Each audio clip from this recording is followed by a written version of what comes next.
want to buy some souvenirs? This one, alcohol. This one is Korean ginseng.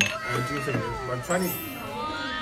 Ginseng. So, dito kami ngayon guys sa Lobu Cafe. Almost 2 hours na biyahe from Shenzhen. So, ito kanila to guys. You know, may motor, di ba? They ride here.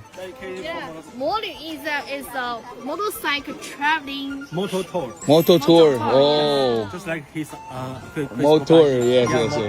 For my motor life.